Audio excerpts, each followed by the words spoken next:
History is a crime scene, and the dead leave behind more than just stories.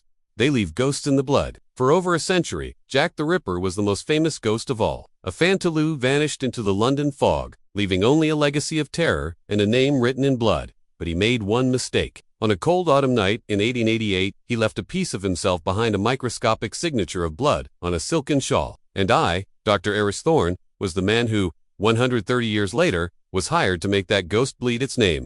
The call came on a Tuesday, the kind of dreary London morning that felt like it had been permanently stained by the city's grim history. On the other end of the line was Detective Chief Inspector Alistair Finch, of Scotland Yard, a man whose voice carried the weary weight of 1,000 cold cases. He wasn't calling about a recent crime. He was calling about the oldest, coldest case of them all. "Dr. Thorne," he began, his tone devoid of pleasantries. "We're familiar with your work on the Zodiac case. The DNA extraction from the stamp adhesive was impressive." "I aim to impress, Chief Inspector," I replied, swirling the cold coffee in my mug. My lab, a sterile white sanctuary of chrome and glass, felt a world away from the foggy, gaslit streets he was about to invoke. "We have an artifact," he continued, ignoring my mild arrogance. "The Eidos shawl. I trust you're familiar with the controversy." The shawl, allegedly found next to the body of Catherine Eidos, one of the Ripper's canonical 5 victims, was a thing of myth. It was a beautiful piece of silk, patterned with Michaelmas daisies, but its true value lay in its stains, brownish patches rumored to be the blood of both the victim and her killer.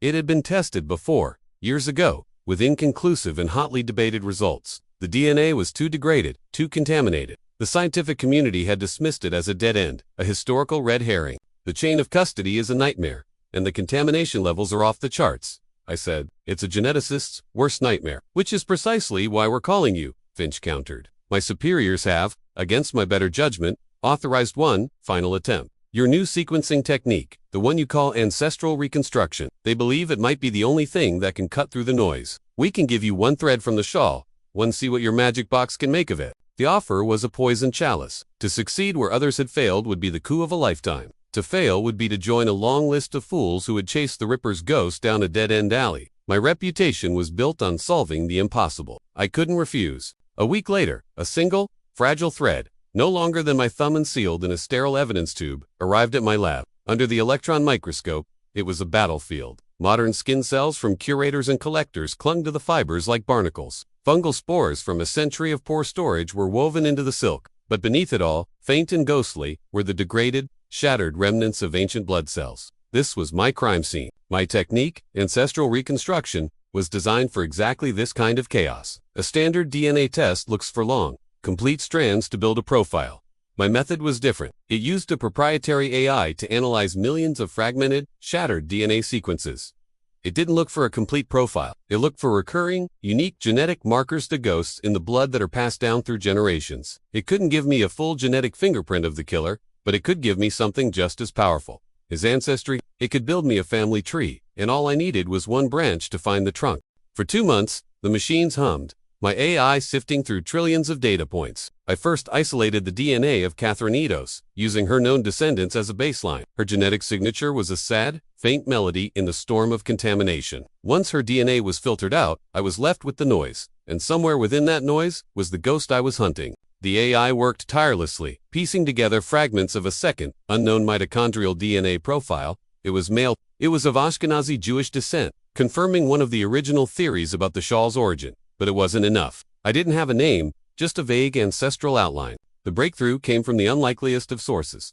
A mutation. The AI flagged a rare, single nucleotide polymorphism on the Y chromosome, a tiny, unique genetic variant. It was a 1 in a million mutation, a genetic typo so specific that it would be passed down almost unchanged from father to son through generations. It was the Ripper's true signature, more reliable than any name scrawled on a wall. This was the key. I took the unique mutation and began the painstaking work of building the ghost family tree. I cross-referenced it with public genealogical databases and historical immigration records from London's East End in the 1880s. I was no longer just I was a digital detective, chasing a phantom through the archives of history. The list of potential surnames was long at first, but as I layered on, more data points approximated age, location, occupation. The list began to shrink. The famous suspects Montague Druitt, George Chapman, Surin, Kalasovska, none of them matched the genetic profile. Their ancestral lines were clean. The ghost in the blood belonged to none of them. After another month of relentless work, the AI produced a single name, a 98.7% probability match. The name was not one any ripperologist would recognize. It was a name lost to history, a name that had never appeared in any police ledger or newspaper report. Aaron Kosminski. The name was familiar, but the context was wrong. The police had a suspect named Aaron Kosminski, a Polish Jewish hairdresser who lived in Whitechapel and died in an asylum. But my data pointed to a different man entirely. A cousin, a man with the same surname, who lived on the same street, but who had never been a suspect. His name was Nathan Kosminski, a quiet, unassuming cigar maker who had immigrated to London in 1980. According to the records, Nathan Kosminski had lived a quiet life. He worked long hours, kept to himself, and had no criminal record. He seemed to be the very definition of an invisible man hiding in plain sight. His more infamous cousin drawing all the suspicion, he had died of tuberculosis in 1919, taking his secret to the grave. Case closed. Not for me. Solving the who was only half the puzzle. The world would want to know why. The answer wasn't in the 19th century. It was in the 21st. The rare genetic marker was the gift that kept on giving. I began to trace Nathan Kosminski's descendants forward through time. The family line was short. He had only one son, who had only one daughter. That granddaughter had one child, a son, who was still alive. He was an old man now, living a quiet, anonymous life in a sleepy suburb north of London. His name was Samuel. I presented my findings to Chief Inspector Finch. The file was thick with genetic charts, historical maps, and a family tree that stretched from the gaslit terror of 1888 to the quiet present. Finch read it in silence, his expression unreadable. "This is incredible. If it's true," he finally said, his voice a low rumble. "But what do you expect us to do, Aris? Arrest an 80-year-old man for the crimes of his great-grand—" "There's no legal precedent. There's no crime. I don't want an arrest," I said. "I want an answer. The why is not in the history books. It's in the family. It's in the stories they passed down, or in the secrets they kept. The ghost isn't just in the blood. It's in the memory of the bloodline." Finch, to my surprise, agreed. He arranged a meeting. He wouldn't be present. It would just be me and Samuel, the last living link to the world's most famous killer. I met him in his small, cluttered home. The air smelled of old books and brewed tea. Samuel was a frail man with kind, watery blue eyes that held no hint of the darkness that ran in his veins. He knew who I was and why I was there. Finch had prepared him. I laid out my findings gently, explaining the science, the mutation, the direct, unbroken genetic line that connected him to a man who had terrorized London. He listened patiently, his hands resting on the lap of his worn cardigan. When I was finished, he simply nodded. "I know," he whispered, his voice thin and reedy. "I've always known." He led me to a heavy wooden chest in the corner of the room. From it, he pulled a small, leather-bound diary.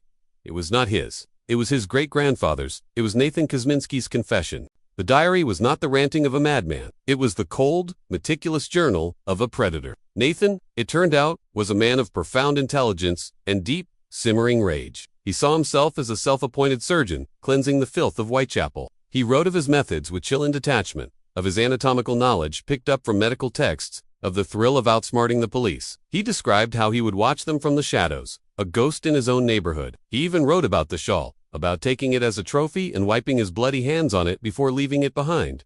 A final, arrogant gesture. But the most chilling passage was the last one. He wrote about his cousin Aaron, the man history had mistakenly pointed to. "They look for a monster," he wrote.